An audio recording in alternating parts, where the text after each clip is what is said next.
Now we'll talk about why some ideas stick and others don't. So you may have heard that you only use 10% of your brain. You might have heard that wearing a seatbelt can increase your risk of death. Or you may have even heard that Kentucky Fried Chicken changed its name to KFC because it isn't chicken. Now, if you think about those three things, most of us have heard at least one of them. I've done this a few times. Almost everybody's heard that KFC changed its name to KFC because it wasn't really chicken. Some people have heard that wearing your seatbelt increases the risk of death. But why have we heard these things? Why have some things stick in memory while others don't? And what's interesting about these three particular things is that they're not true. They're all false. Yet we've all heard them and we've all remembered them. And so one important question is, well, why do even false things stick in memory while some true things don't? And how can, by understanding why false things succeed, we design true things to be more successful? In thinking about why things stick, it's important to think about the idea of natural selection. And you may have heard about natural selection with the beak of the finch, the famous example from Charles Darwin. The idea there was very simple. Different finches have different beaks. Some have longer beaks, some have narrower beaks. Some have wider beaks, some have shorter beaks. And certain finches have better fit with their surrounding environment. Depending on that year, if there are more seeds or more ants that need to be eaten, finches that have certain sorts of beaks will be better rather than others.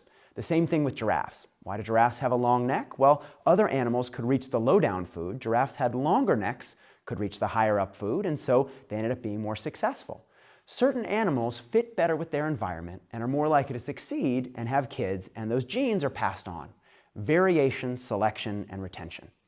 Well, we can think about those same ideas of variation, selection, and retention and apply them to our own ideas in the world around us.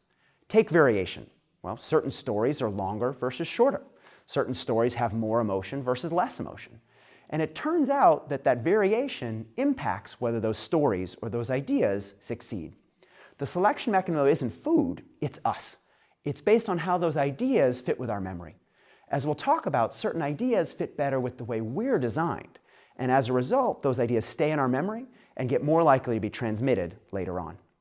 The same thing is true for all sorts of ideas, whether it's a long message or a short one, whether it's a piece of online content or a video we saw, whether it's a speech we might make in front of others, all these things are selected on by the environment to determine whether or not they succeed.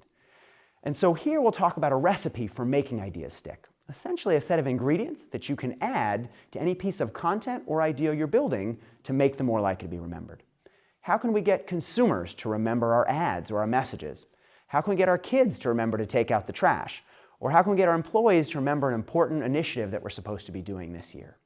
These tools will help us think about how to make these messages stick more effectively. And in fact, to help us, they're part of a framework. It's called SUCCESS, and that's an acronym that stands for Simple, Unexpected, Concrete, Credible, Emotional Stories. We'll talk about each of these in turn and talk about how we can use them to get our messages to stick. And in case you want to learn more about the framework or how to apply it, check out the great book Made to Stick by Chip and Dan Heath.